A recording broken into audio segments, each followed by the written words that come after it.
प्रत्येक व्यक्ति अपने विषय में जानता है। मैं कौन हूँ, कैसा हूँ, थोड़ा बहुत जानता है। अपने गुण और अवगुणों के विषय में भी व्यक्ति जानता है कि मेरे अंदर ये कमी है और ये कमियां नहीं है, ये मेरी अच्छी चीजें हैं। जानते कि नहीं जानते हम अपने बारे में। गुरु की जो आवश्यकता है वह उसको क्यों होती है, जब उसको पता ही है अपने बारे में, तो गुरु की आवश्यकता क्या है, क्यों है?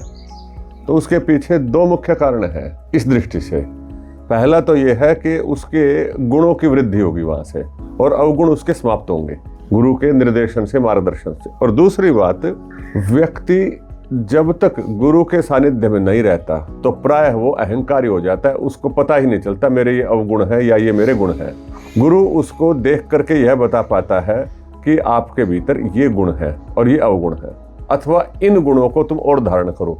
उसके दोष गुरु देख पाता है। यदि उसके दोषों को न देखा जाए, गुरु उनके दोषों को न देखे, तो वह व्यक्ति उसी स्थिति में ही अपने आप को बहुत अच्छा हो ये मान करके व्यवहार करता रहेगा। ऐसा देखा जाता है, मैं भी देखता हूँ बहुत से लोगों के साथ में, कि जो इस बात का भ्रम पाले रहते हैं कि मैं बड़ा आध्यात्मिक और मैं बड़ा श्रेष्ठ हूँ, परंतु जैसे ही गुरु के सानिध्य में आते हैं तो पता चलता है कि अरे हमारे अंदर तो, इसके अमुक व्यक्ति के अंदर तो बहुत से दोष हैं और ये छोड़ना ही नहीं चाहता। उन दोषों को भी अपना गुण माने हुआ है। व्यक्ति अपने दोषों को भी कई बार अपना गुण मान लेता है, परंतु वस्तुतः वह गुण होते हैं या नहीं होते हैं, यह जो उस मार्ग के अंदर और अधिक प्रतिष्ठित है, जो आगे चला हुआ है और जिसके प्रति आप समर्पण करते हो, वह बता पाएगा और अच्छे से।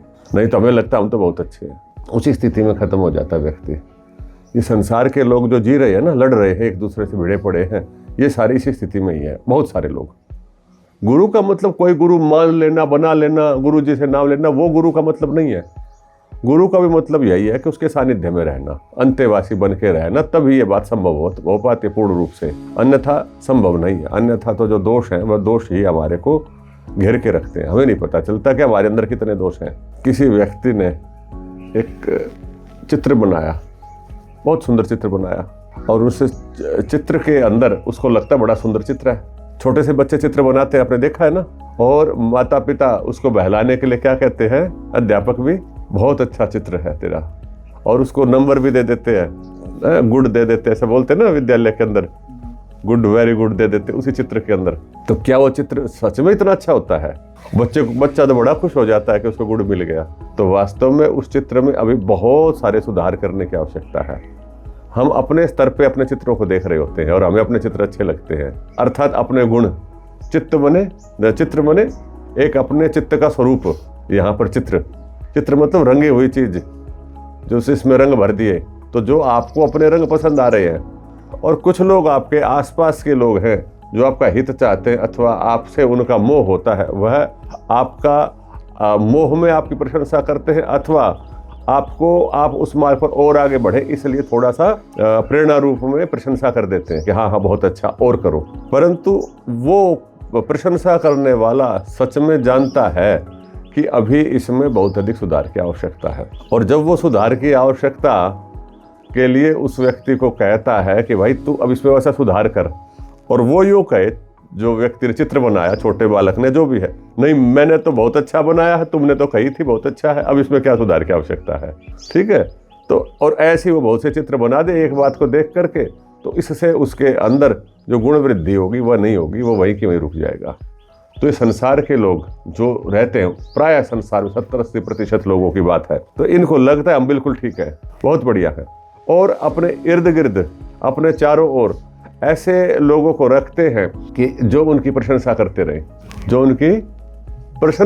रहे, प्रशंसा सुननी अच्छी लगती है ना, भाई तो बहुत अच्छे, सुनने का अच्छा लगता है। और कोई आपकी बुराई बताए तो अच्छा नहीं लगता सुन करके, न्यूनता बताए, दोष बताए, कमी बताए तो अच्छा नहीं लगता। तो जो प्रशंसा करके जो करते ऐसे लोगों के साथ, इनको कई बार चाटुकार भी कहते हैं, तो उससे घिरा हुआ व्यक्ति होता है। और तो और बड़े बड़े प्रतिष्ठित लोग भी अपने इर्द गिर्द, अपने आसपास ऐसे ही लोगों को रखते हैं कि जब ये उसको अनुभव होता है कि बहुत अच्छा हूँ, इससे उसके अहंकार की पुष्टि होती चली जाती है। वो अपना फूला रहता है अहंकार में, मैं तो बहुत अच्छा हूँ, और दोष जो बता देता है वो उसको बुरा लगता है। तो जब ऐसा कहा जाता है कि जब आपको जो सच्चाई बताने वाले, आपके दोष बताने वाले लोग आपको अच्छे न लगे, तो समझ लेना कि आपकी उन्नति हो रही है, उन्नति नहीं हो रही है। रहीम जी का कबीर जी का एक दोहा है इसी प्रसंग में। क्या दोहा है? गुरु के साथ जुड़ा हुआ है वैसे ये, परंतु जीवन के साथ भी जुड़ा हुआ है। बोले निंदक नियर रखिए, आंगन कुटी छबाय, बिन साबुन पानी बिन निर्मल करे सुहाय। संस्कृत जैसा ही है, इसके अंदर भी भाव श्लोक जैसा ही। तो बोले निंदक जो है, निंदक मतलब आपको निंदा करने वाले लोगों को अपने पास रखो। निंदक नियरे रखिए, निकट को नियर बोल देते हैं, अंग्रेजी में नियर बोलते ना, तो इधर भी नियर ही है। आंगन कुटी छबाए, कुटिया में जो आंगन होता है, घर के आगे पीछे छोटा सा आंगन होता है, थोड़ा सा खाली स्थान होता है, उसको आंगन बोल देते हैं। तो उसके अंदर तुलसी का पौधा, ऐसे कुछ 2-3 पौधे सुंदर सुंदर लगा के रखते हैं। तो बोले ऐसे निंदक को उस आंगन के जैसे फूल होते हैं ना, ऐसे सजा के रखो। क्यों? क्योंकि वो व्यक्ति क्या करेगा, बिना साबुन और बिना पानी के हर रोज आपको निर्मल करता रहेगा, सफाई करेगा। अगर आप ऐसा मान करके व्यक्ति विशेष को रखोगे तो। और हमें कोई टोक देता है, कोई समझाने लग जाता है, तो हम उसके पास से भाग जाते हैं या उसको अपने पास से भगा देते हैं। बड़ा खराब लगता है। वो गुरु नहीं है, वहां पे निंदक की बात कह रहे हैं कि निंदा करने का किसी स्वभाव है। और आप देखो, रे इसने मेरे अंदर ये कमी बताई, सच में मेरे अंदर है या नहीं है? तो ये जिस सच में हमारे अंदर है तो हम और अधिक निर्मल हो जाएंगे। ये ऊंची स्थिति की बात है, जो साधु संतों की बात है। परंतु यदि नीचे की बात को हम देखेंगे, निम्न स्थिति की बात को देखेंगे, तो गड़बड़ हो जाएगी, है ना। निम्न स्थिति में जाकर के यदि हम विचार करते हैं तो हम कुछ करेंगे ही नहीं। तो ऐसी स्थिति के अंदर हमें निंदक इतने खराब लगते हैं, तो ऐसी स्थिति में हमें गुरु का आश्रय लेना चाहिए, गुरु के आश्रित होना चाहिए। क्योंकि गुरु के प्रति एक सम्मान का भाव है, और हमने ये मान लिया कि इसके मार्गदर्शन चलेंगे, तो वह गुरु हमारे जब दोष बताएगा तो निंदक नहीं लगेगा। और गुरु जी ज्यादा बता देता है तो गुरु जी भी निंदक लगने लग जाता है, उससे भी बच्चे भागने लग जाते हैं। ये मैंने खूब देखा है कि अगर गुरु जी हर रोज बुलाएं आपको, तेरे अंदर ये कमी, तेरे अंदर ये कमी, हर रोज 10 कमी बता के भेज दे, फिर अगले दिन फिर आए, हाँ ये कमियां हैं, ऐसी कमियां हैं। 4-5 दिन तक के अंदर आपका धैर्य समाप्त हो जाएगा। फिर आप क्या करोगे? अरे नहीं बुलाए तो ही ठीक है। परंतु ये आत्मिक उन्नति का मार्ग नहीं है। तो जो अच्छे गुरु होते हैं वो सारी कमियां एक साथ नहीं बताते। अगर सारी एक साथ बता दी तो क्या होगा? तो काम खराब हो जाएगा, आप अगले दिन आओगे ही नहीं। कोई एक कपड़ा था, उसको बहुत सारे निशान थे उसके अंदर, उसको सीधे डंडे मार मार के धोने लग जाओ तो कपड़ा फट जाएगा। धीरे से उसको मैल को गलाएंगे, फिर धीरे धीरे उसको धुलेंगे, सफाई करेंगे, आगे बढ़ेंगे। तो ये जो विद्या ज्ञान की जो परंपरा है, इसके अंदर वस्तुतः निर्मलीकरण ही है कि अपने अंतःकरण का, अपने स्वभाव का, अपने संस्कारों का शोधन है, निर्मलीकरण है। और लंबा समय लगता है। छोटा सा वस्त्र है, इसको धोने में भी आपको 1 दिन लग जाता है। पानी में भिगोगे, अगर ज्यादा गंदा हो गया तो फिर साबुन लगाओगे, रगड़ोगे, पानी से निकालोगे, सुखाओगे, और फिर सुंदर तब होगा जब ऊपर से प्रेस इस्त्री कर दोगे, तब जाके सुंदर दिखता है। परंतु जिस अंतःकरण में जन्म जन्मांतर के पता नहीं कितने जन्मों की वासनाएं उसके अंदर चित्रित हैं, रंगी हुई हैं, भरा पड़ा है, तो उसको बाहर निकालना ही बड़ा कठिन है। पता नहीं कितना सारा विषय उसमें भरा हुआ है। तो धीरे धीरे उसको बाहर निकालेंगे, और बाहर निकाल करके उसको ठीक करने का प्रयास करेंगे, तभी हम जीवन में आगे बढ़ पाएंगे। इसलिए गुरु के समर्पण होना चाहिए, गुरु की आवश्यकता है जीवन में, अगर आपको आध्यात्मिक उन्नति चाहिए। इसीलिए वहाँ पर उसके प्रति श्रद्धा होने से शेष काम अपने आप हो जाते हैं, ऐसा माना जाता है कि वो बताता रहेगा, मानते रहेंगे। अन्यथा संसार के लोग हमारे को सुधार नहीं सकते, हमारी उन्नति नहीं कर सकते। वो भी नहीं सुधारेगा, गुरु भी। सुधरना तो स्वयं है, अपने आप ही तो आगे बढ़ना है। प्रतिदिन एक दिन में, पिछले एक दिन में हमें ऐसा आत्मनिरीक्षण करना चाहिए कि हमारी कितनी उन्नति हुई, कितनी प्रगति हुई। पिछले एक दिन में, पिछले 24 घंटे में आप यहाँ बैठे थे, आज पुनः यहाँ बैठे हो, तो 24 घंटे में आपने क्या क्या कार्य किए?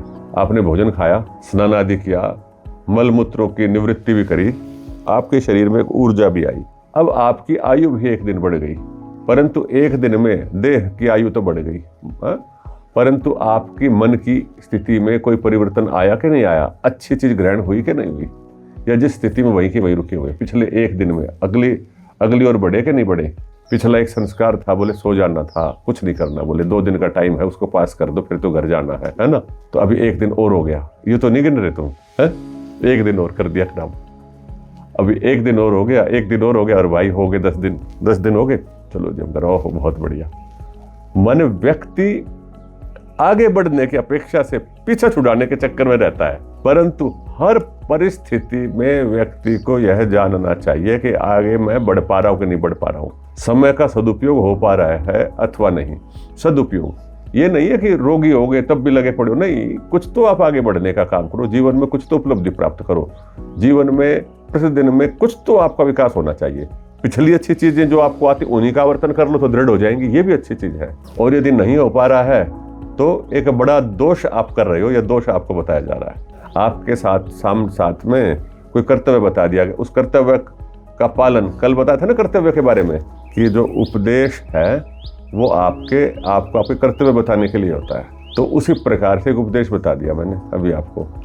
तो कल में और आज में आपने अगर अपने कर्तव्यों का बहुत अच्छे से पालन किया, उसी कर्तव्य के अंतर्गत, ब्रह्मचारी कर्तव्य के अंतर्गत नया सीखना भी है प्रतिदिन। यदि आप नया नहीं सीख पा रहे हो कुछ भी, तो फिर ब्रह्मचर्य अवस्था के अंदर उन्नति विशेष नहीं होगी, आपकी उन्नति वहीं रुक जाएगी।